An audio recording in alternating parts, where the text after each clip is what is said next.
Hanten. Sorry.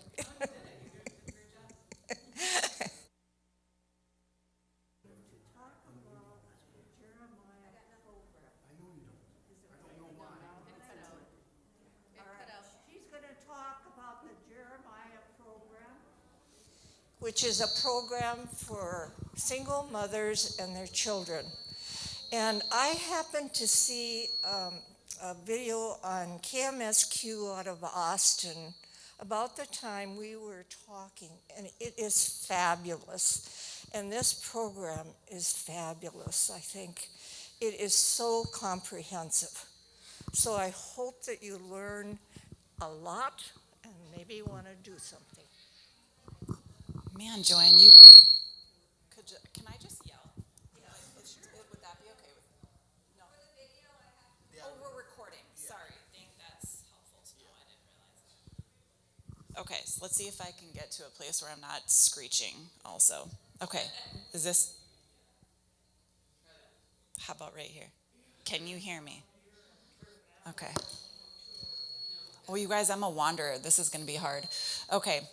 Joanne, you could just do my intros all the time. Like, you just nailed it.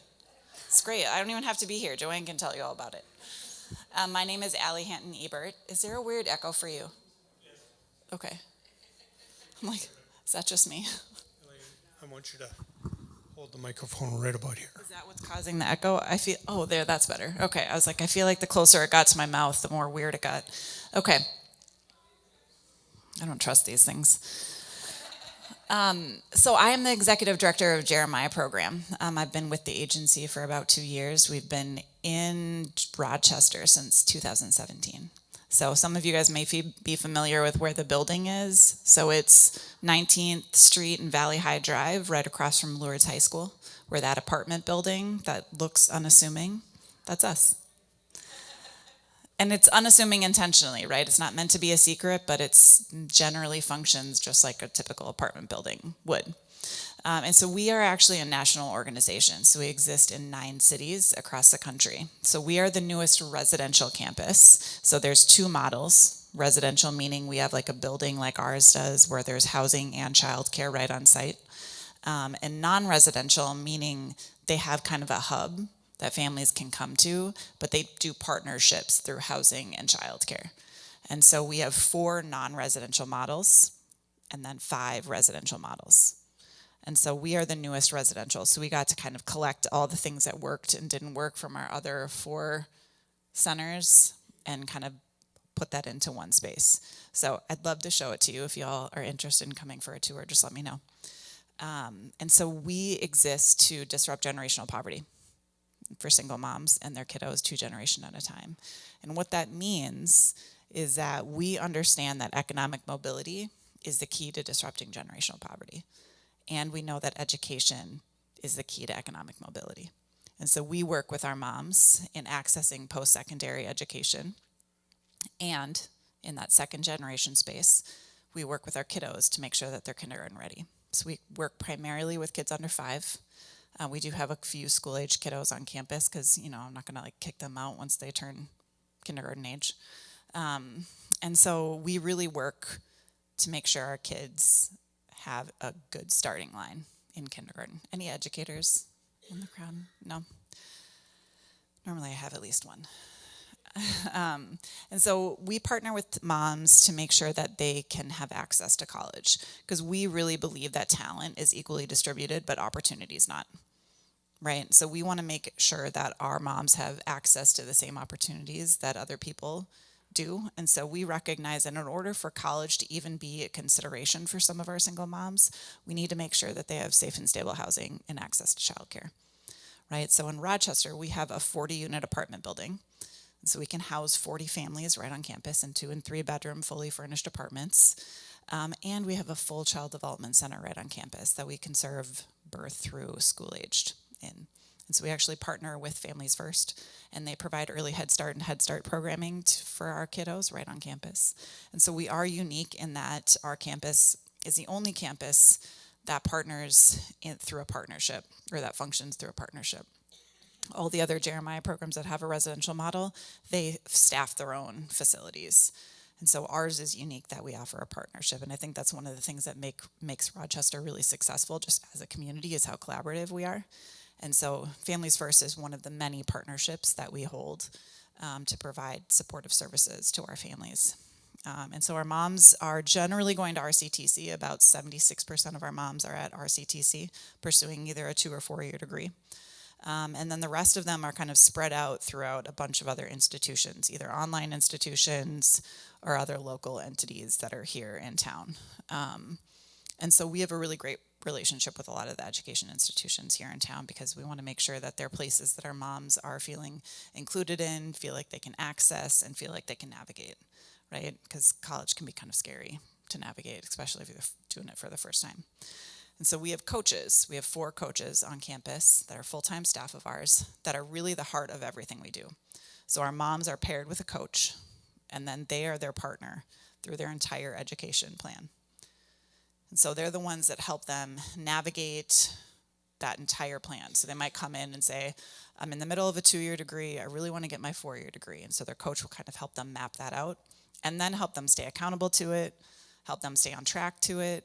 And so if you think about all the things that might get in the way for a single mom to continue college, that is a coach's job, right? They're the interveners, they're the navigators, they're the resource connectors. They're the ones that, like, when something really amazing happens, our moms call first. They're the ones that when they're having a really hard day, our moms call first. They're their people. And it's one of the most important jobs that we have in our campus. It's kind of the heart of everything we do. And so we serve moms both on campus and off campus because safe and stable housing is a key component to making sure that college can be an opportunity. But we know that some people already have safe and stable housing, and so they don't need to give that up in order to receive those coaching services. And so we serve up to 40 people on campus, and then generally we serve about 30 families off campus. Last year we served 75 families total. And so in that off-campus model, it's kind of like, again, with coaching being the heart of everything, everything else becomes kind of like an a la carte option. Do you need housing? Do you need childcare? Do you want some of the supplementary services and supports that we offer on top of that, like educational workshops, support groups, those kinds of things? And then moms kind of get to choose what menu of services they need/want, right? And so with housing or the coaching being the kind of foundation of everything, it then kind of becomes what other support services are needed and necessary, and then we provide those based on need.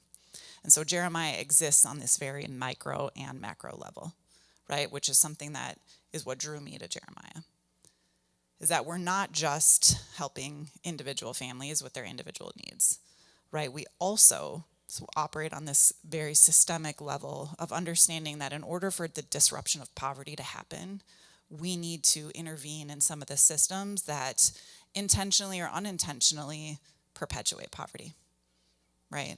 And so it's a really unique model in that it's not only holistic in serving in a macro space or a micro space, meaning that we're providing things like housing and childcare and support services, but we're also operating in this macro space of making sure that any of the systems that aren't functioning and aren't serving us are being disrupted, right? That we're like looking at it really carefully and saying, what is causing these problems and how do we fix that, right? And so that's what is so beneficial of Jeremiah existing on that national level, is that we can do that from a national federal space on down to the local level as well, right? So in order for families to get referred to us, there's an application online, and generally those referrals come from friends, family members, community partners, right? They're maybe seeking services through another partner, and that partner refers to us. They fill out the application, and then we do something called Empowerment and Leadership, which is a 12-week course on the front end of our program. So think of it as like a pre-course, right? And so they go through this 12-week course, and the course is really about what are my strengths, who am I, who do I want to be, what are some of those negative narratives that have kind of gotten me to this point that we need to let go of in order for them to not continue to get in the way of where we're going. And it's also an opportunity to community build.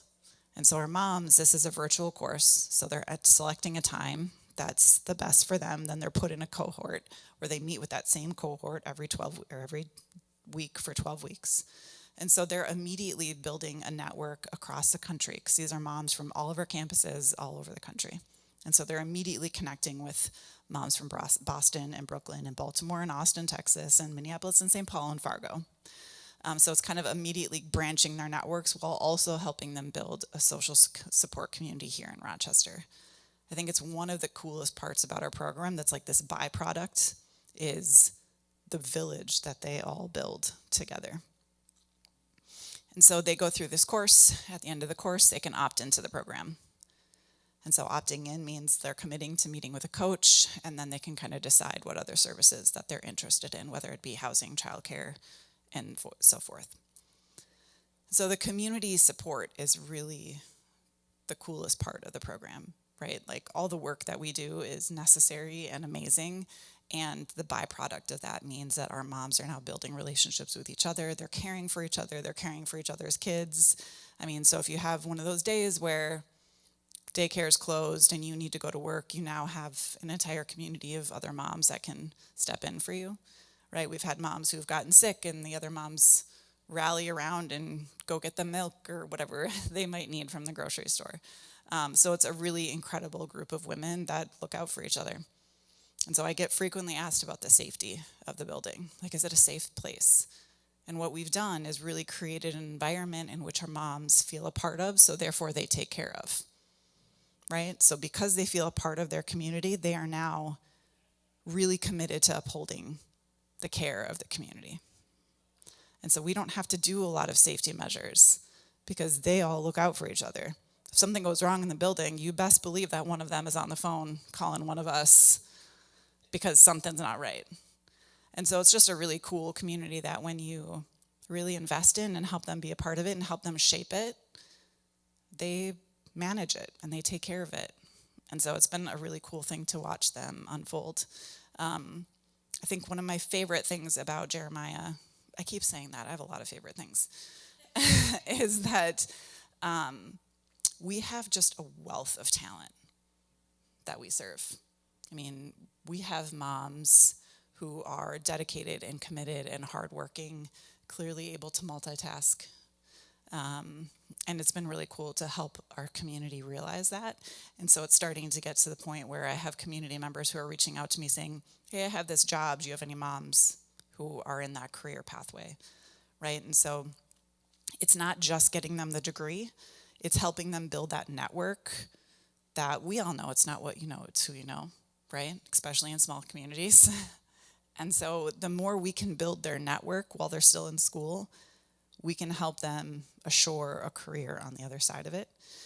And so our community has been super responsive and supportive in that too, of like recognizing like, oh man, there's this whole like talent pool right at our fingertips that we can tap into to kind of meet some of those workforce demands that we are seeing in our community, right? So that's a lot of information. What questions do you guys have? Mm-hmm. Mm-hmm. Yeah, the question was, do all the moms are pursuing a 2 or 4 year degree? And yes, they are.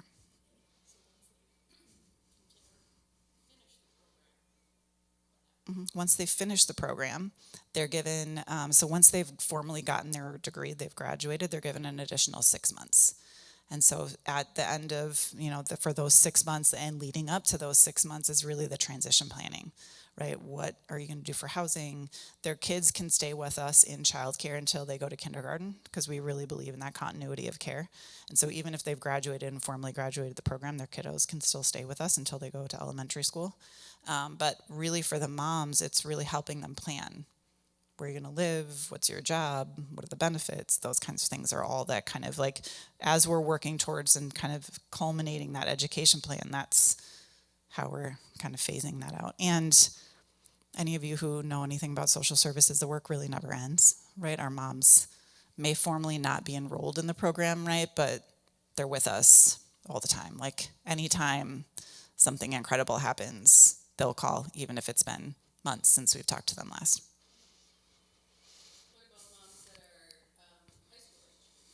Yep, so one of the eligibility requirements is that they have to be 18. So if they're still in high school, they have to be 18 and have completed high school. So the ones in high school, and if they are pregnant or parenting, we would just help them get to that finish line and then could serve them then.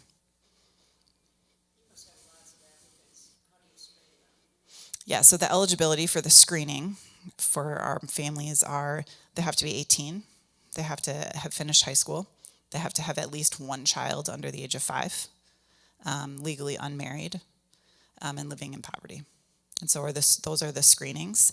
And then we really use those 12 weeks as kind of a vetting process, right? For them to vet the program, like am I at a place where I can commit to this? Is this a level of support that I need? Those kinds of things. And then the same thing for the coach, right? Like when they're in a non-residential, like when they're living out in the community, the vetting process isn't quite as stringent just because they're living in a safe place. Whether they go to college or not is their choice, and we just kind of continue with coaching. But if they move on campus, they have to be enrolled in college before they move on. And so their college participation is directly tied to their housing. And so obviously we want to be really intentional about who we're bringing into the housing portion of the program, because it's really hard when you get to a place of the moms are saying, like, this just like college right now isn't working for me, right? And then being like, okay, well, that's now tied to your housing. Like, those are really difficult spots to be in. And so we try to do everything we can to kind of avoid those situations so we're not putting anybody in any hardships. You mentioned Jeremiah program is a national program, like in 9 cities. Why Rochester? Jeremiah program is a national program, and it's in 9 cities. Why are we in Rochester? So prior to about 2 or 3 years ago, it was kind of like whoever raised their hand saying like, I want one. And then the community could respond by actually making it happen. That's how it happened. Now there's a very intensive needs assessment process that happens that we just went through, where we kind of vetted what are the top 10 cities that Jeremiah could be in, and then what is the infrastructure in those cities, what is the workforce in those cities, what's the educational institutions in those cities, what are the needs, where are the partners, right? And so from now here forward, it will be much more intentional around like serving the highest need, right? Prior to that, it was really just like how about us? And there we go. And so for Rochester specifically, Paul Fleisner, who at the time was the director of the Housing and Human Services at the county, met our former CEO, heard her speak at a presentation in Washington, D.C. And he was like, how does this program exist like an hour and 15 minutes away from me? And I've never heard of it before. And he knew, being in his position, how much of a need we had here in the southeastern part of Minnesota. And so he approached Jeremiah program and was like, hey, we'd like one. Can I hire somebody to do a feasibility study to see if we could make this viable? And so Jo Marie Morris was our founding director. So she was hired to do a feasibility study, and once the feasibility study showed the need here, so the feasibility study not only pointed out like we have the infrastructure, we have the workforce development, we have the educational institutions, the need alone in the southeastern part of Minnesota, we have 20,000 single moms living in poverty. Just in the southeastern part of Minnesota, 20,000. And so the need was apparent, and the community rallied around it. And now we not only have a program, but we also have a really beautiful building and are capable of serving now up to like 70 to 80 families a year. Mm-hmm.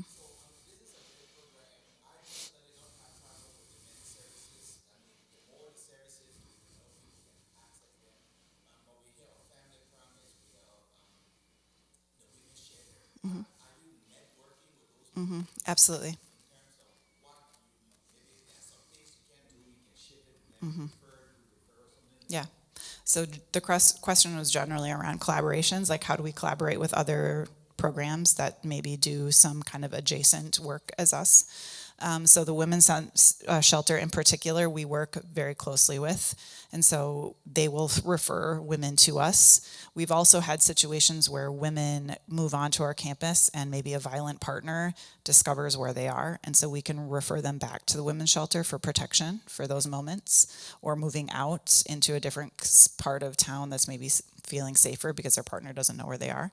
And so we partner with the Women's Center really closely. We partner with Family Services Rochester, They come in and do mental health services on campus for us. FSR, for those of you who may not know their full name. We partner with the Reading Center. They come in and they do an early literacy group for our first kindergarten and first graders and their parents. I have a 9 and a 6-year-old, and I remember when my oldest went to kindergarten and he would come home and be like, Mom, why does this letter make this noise in this word and this noise in another word? And I would be like, I'm unsure. You should ask your teacher. And so the goal of those programs are really to help parents understand how to support their early readers, right? With some of those basic tools. Like I remember going to the conferences and they would use all this like reading jargon. And I'm like, are you saying real words? Like at one point, one of them was like, this word is like a shwee. And I was like, that's a noise. That's not a word. That's a noise you just made. And so those are spaces that we want to just equip our moms with and the information to help them feel successful in supporting their early readers. And then they also come into our preschool classroom and do early literacy with our rising kindergartners.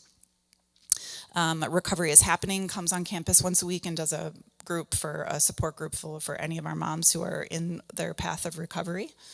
Early Childhood Family Services comes to campus once a week and does a parenting group for us. Which is amazing. And then by then, also in addition to the parenting group, she can serve moms individually. So moms can sign up to work with her individually to get some more one-on-one coaching support or parenting support. So we are really, really fortunate that we have Channel 1 comes in and delivers food once a week. So we have a really collaborative network of providers. I am wholeheartedly in the belief of like we should not be doing everything and that we are going to partner with people who are experts in their fields so we don't have to be jack of all trades. I came from a very collaborative community organization and really believe in the benefits of collaboration, and so we collaborate whenever possible, whenever it makes sense to. So yeah, does that answer your question?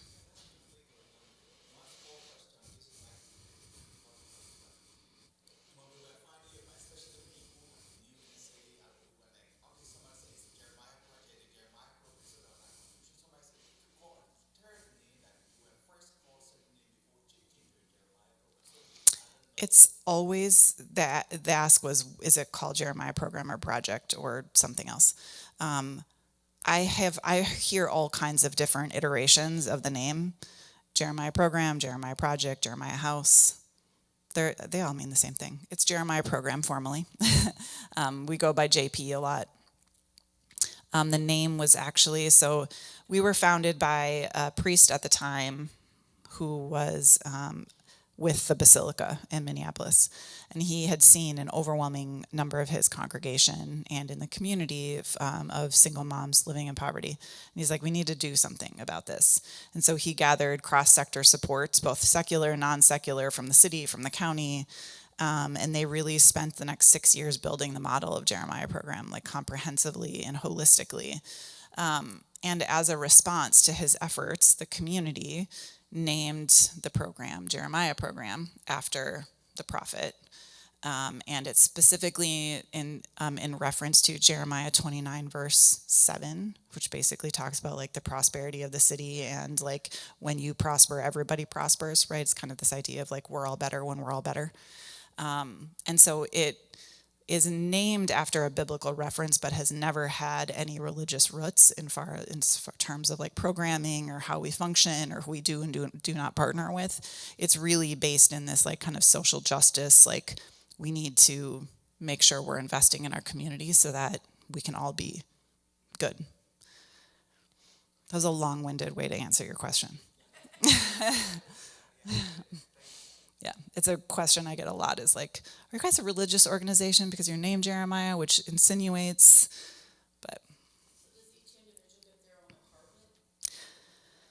Yes, each individual does get their own apartment. They're 2 and 3 bedrooms. They're fully furnished. Mm-hmm.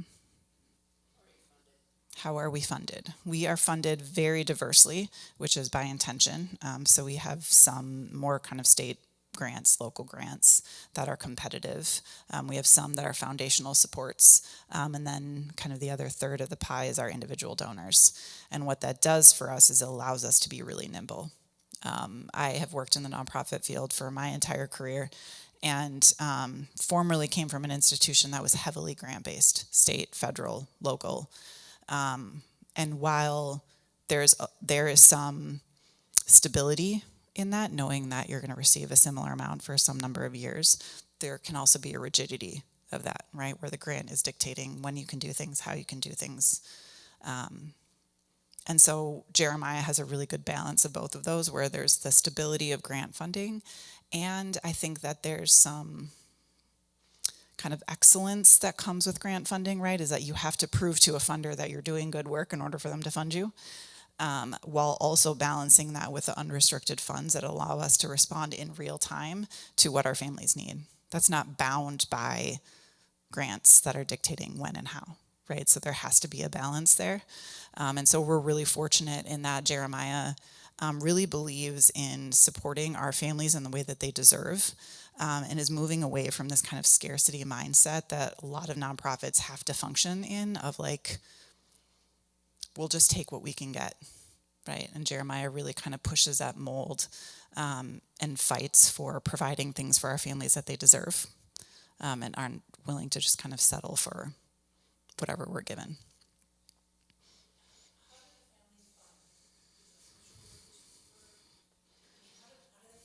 Yeah, how do families find us? So generally, it's referrals from like community partners. So they might be working with a social worker or something like that gets referred to us. A lot of our referrals are coming from our own participants, where they might meet somebody or have a friend, and they're like, "Hey, I benefited from Jeremiah program. I think you should too."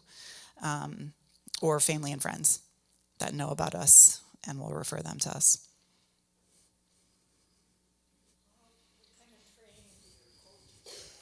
What kind of training do our coaches have? Generally human service fields. So they all have slightly different educational backgrounds, but all rooted in human service. And so what's awesome about that is that they have very complementary skill sets.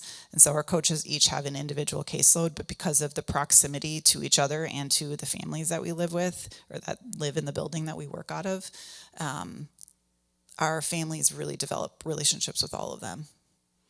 And so it's really cool to see the diversification of skill set that they all have.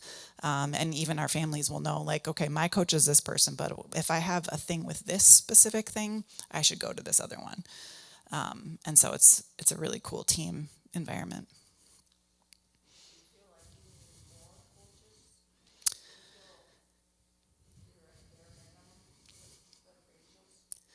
Do I feel like I need more coaches? At the moment, so I've been with the organization now for 2 full years. February was like my 2-year mark. And each year we've done some intentional growth. So the first year was really like stabilization, operationalizing it. Second year was really growing partnerships. And then the third year is really kind of like building our community awareness about the wealth of talent that I spoke about earlier. Obviously, in a residential capacity, the only way I can serve more residential families is building another floor, right? And as you can imagine, serving 40 families on site is a fairly large undertaking, right? And so I don't know that I'm at a place of like, yeah, let's add another 20 to that. And I definitely see our non-residential model growing, right? So I've seen that grown exponentially just over the last year. I mean, we went from serving like maybe 5 to 10 families offsite to serving like almost 36. And so I do see that continuing to expand, especially as we get more well-known in the southeastern part of Minnesota, because right now we're well-known-ish in Rochester, but we serve that 11-county area. And so as I kind of can like reach my tentacles down there, like we will probably see some growth happen in that area, but obviously we only have a building in Rochester, so if they need housing, they would have to move to Rochester. Otherwise, we could serve them in a non-residential capacity. Again, a very long-winded way to answer that, sorry.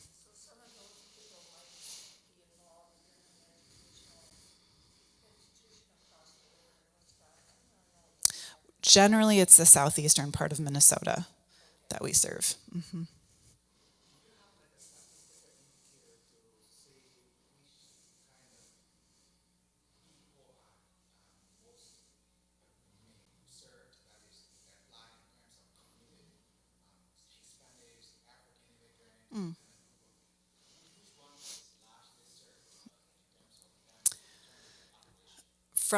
He's asking about the demographics of our participants. Generally speaking, we serve moms of color at higher proportions. So it's about 67% moms of color. As far as success rates, it doesn't seem to be correlated to any kind of a demographic, but correlated more towards how long they're in the program. So we know that if a mom is in the program for 4 years or longer, she has almost a 95% of chance of graduating. And so really it's about the longevity of them being engaged in the program and less about who they are, what they might look like.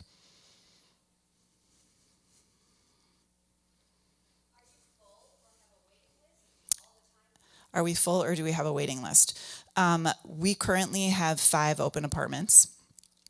As we talked about, we have that constant flow of empowerment and leadership class. And so we have one class that's happening right now that is in week 8. It's 8 of 12, so they're almost done with it within the next month. So there'll be probably about 6 families that are looking to move in. So we will likely be full by the summer. But within that same time frame, we will also have moms be moving out. So there's kind of this like constant fluctuation of moms moving out and moms moving in. And so some of that looks like our off-campus moms who've gone through an E&L and decided to stay non-residential get to a point where they're like, actually, I do want to move on campus. They come on, and then some of our moms have been in the program for maybe 3 years at this point and are like, you know what, the housing portion of this program, I feel like I've gotten what I've needed out of it, and now I want to move out but still stay engaged in coaching. And so we do see this kind of like fluctuation, and generally it's around that like 3.5 year mark where our moms are saying like, okay, I still want you as a coach, but I think I'm going to try this out in the wild and see what happens.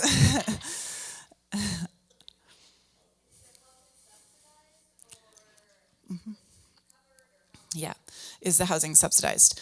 So they pay 30% of their income towards rent.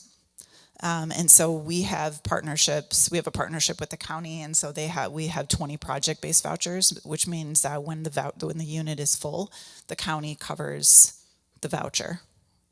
And then the rest are LIHTC, so tax credit incomes or tax credit units.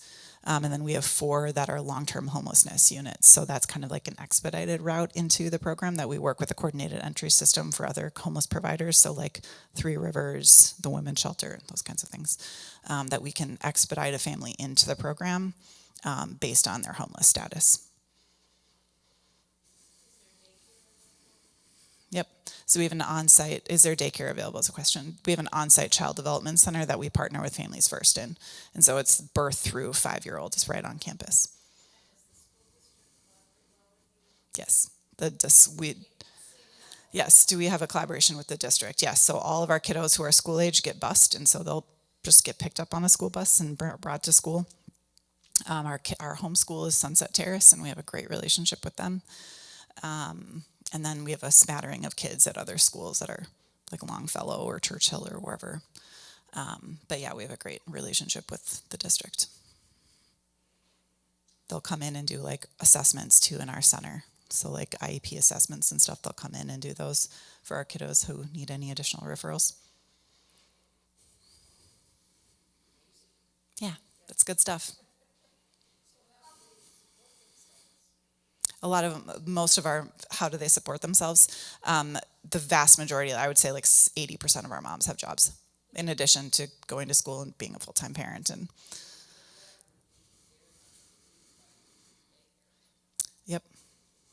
Mm-hmm. Mm-hmm. Mm-hmm. Yes. Yeah, our moms are miraculous. Like they are just the most amazing women that I have had the opportunity to meet. And so our moms are very typical moms, right? They're struggling with the same things that you all may have when you were parents of, am I doing this right? And is my kid a little bit nuts? That we all ask ourselves at some point while parenting, myself included.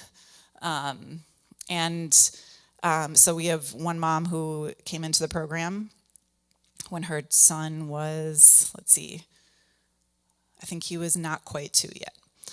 So she came into the program, moved in. She came from a family background. Our families have lots of different backgrounds, right? All like anything you can think of. Likely our families have come from it, from like very stable 2-parent upbringing to much more chaotic. So she had happened to grow up in a home that had a 2-parent household, but a very verbally abusive parent. And so didn't really know what stability was. And so she and her son moved in. And the thing that she talks about all the time is how every once in a while she has to like pause and just like think to herself, like, we're safe. Like things that I would take for granted or have never considered as like not being a true part of being at my home. She's like, we're safe. Like my son is growing up in a safe environment, right? And like, what does it mean to unlearn some of those negative narratives that we learned as, I mean, we all parent naturally from how we were parented. And some of us actively choose to not parent that way, and some of us lean really hard into it, right? For better or worse sometimes. And so she has had to do a lot of work about like unlearning some of those patterns that her parent parented her in, right? And last May, she graduated with 3 AA degrees from RCTC and is now at UMR pursuing a human sciences degree. She wants to be an ultrasound technician or a sonographer. And so that's what she's pursuing, but she's remarkable. And her son is thriving because he sees like everybody in the building as like his brothers and sisters and aunts and uncles. And so whenever he goes anywhere that everybody isn't, he's just like confused. He's now 4. Because yeah, this is his family. And when he goes to the center, he's just going home because that's where he lives. And so having that thing, that's just like this stable environment that also allows her to be as wonderful and competent and capable as she is. She still has a great relationship with her parents, but is at a place where she like understands why they parented the way that they did, right? And I mean, I'm sure every one of us have had that realization of like, my parent is a whole human who had their whole own struggles, and that's maybe why they showed up the way that they did, right? And so, yeah, we have a building full of women who are on all kinds of paths in their life, and some of them are bumpier than others, but they're all wonderful. And I have the privilege of kind of having a front row seat to all the incredible things that they are doing.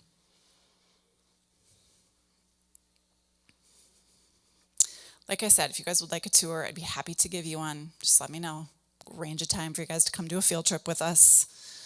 But thank you so much for having me and taking your time on a Sunday. I appreciate it. And I want to say that today is faith formation, so most of the families are hanging out with their kids in the faith formation. So we are only 10 persons in here, but I want to tell you that this was the most engaging conversation we've ever had in our faith formation. So we know you receive a lot of questions. I'm sure when people present here, we do ask questions, but we ask over 25 questions from where I was sitting up from all around. So, meaning, I mean, you are doing a great job, and we appreciate your presentation. Thank you so much for coming. I don't care if there's one person out there, I'll tell you about it. Yeah, it's amazing. Thank you so much for coming.